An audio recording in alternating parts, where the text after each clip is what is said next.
And it's a trap, as Levan Doe is saying. That's the way that he characterized it, that politicians seem to be walking into. However, let's pick up on the Dianne Kohler Barnard thread, Arabile, and the alleged abuse of power. Also, she's been accused of breaking the law by Nhlanhla Mkhwanazi, Jeremy. She has said, listen, I didn't leak any information.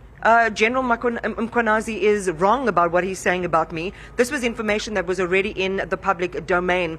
We started talking this morning about a duty of care, particularly from MPs and parliamentarians who are perhaps held to a higher standard because they should know how the system works and how the rules would work. What do you make of her defense in this? I think first she must just be reminded that even if there's classified information in the public domain, if it came there, if you comment and you still refer it, you are continuing speaking about classified information. In other words, you're continuing with your alleged offense that would be involved in relating to that or possessing that or continuing to comment or enlighten people on that classified information. The best thing is just remain silent. And I think I understand politicians feel pained at that moment, but I understand at this state of the process, a police officer has testified under oath in a legal process here, the commission. The best place is to come and defend and explain yourself here. Because everything you say from this moment further, remember, can come back to bite you and be used against you. So do not, if you have a defense if you have an explanation as to why, leave that for when you must come and answer in this legal process. So your thoughts are then, and the same would apply for Fadil Adams then, yes. Both of them should have rather, kept quiet and come to the commission, because certainly they will have to give an account of their version of events or respond to what Mkhwanazi has said. Yes. Understand that you are subject of an allegation, a criminal allegation about criminality.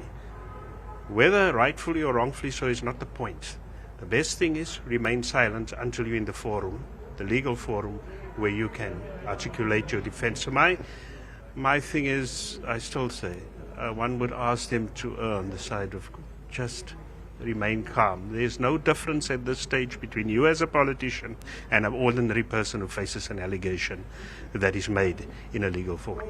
What we're getting from day 1 and 2 is the idea as well that the left hand doesn't know what the right hand is doing, or people are being caught by surprise, people who should be in the know, particularly when it came to the disbanding of the PKTT. How concerning is that, and how concerned should South Africans be? I think South Africans should be concerned that they did not get answers to these questions, perhaps through the parliamentary process, long before we reach this particular stage. It's unfortunate that this particular process acted faster, and Parliament took a bit long to clarify their terms of reference for their inquiry, resulting in the sequence being after this. The same testimony has to be heard elsewhere. So that's an unfortunate development in this particular case. But the horse is bolted. It's way too late now too, and South Africans should just expect from their politicians to respect this process. And the process is important because, and I think we've said this from day one, that in all of this we have to exercise our own, as citizens, a care with not judging and prejudging the situation. Exactly. A lot of people have sanctified Lieutenant General Mkhwanazi. His evidence still has to be tested, and this is the place, this is the forum where it will be tested. This is our one credible opportunity to get answers, and even if things appear one way, might they appear a different way once we have all the evidence at our disposal, once we have that bigger and clearer picture. And that's what I want to leave this conversation on, Jeremy, for now, before we continue later, is that we should suspend our judgment on what we're hearing. We should be critical in the way that we engage with the information. There certainly seems to be a lot more than meets the eye. Yes, and if you want to comment, please use the word if something is likely to mean B.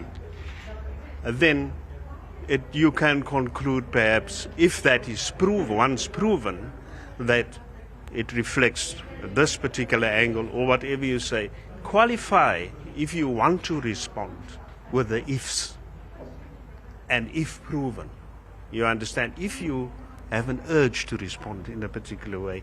And those are just words of caution when one expresses oneself on allegations or on testimony that is led here. Well, let's see what happens, Jeremy Vearey, because the heat certainly seems to be on, and people who are named, and we heard the evidence leaders yesterday saying as well, that usually when people are going to be named in a process, or if evidence is going to be led about particular individuals, that they ordinarily, in ordinary circumstances, would be given, you know, what we say in common parlance, a heads up. That wasn't the case because things have moved so quickly, the pace has moved so quickly, so perhaps on that side it's understandable to hear both of the individuals named coming to the public and saying what they had to say. But as you heard Jeremy say, there should be an extra duty of care in responding to what's being given. Here at the Commission, you will be called to give an account here with the evidence leaders and Justice Nhlanhla as well.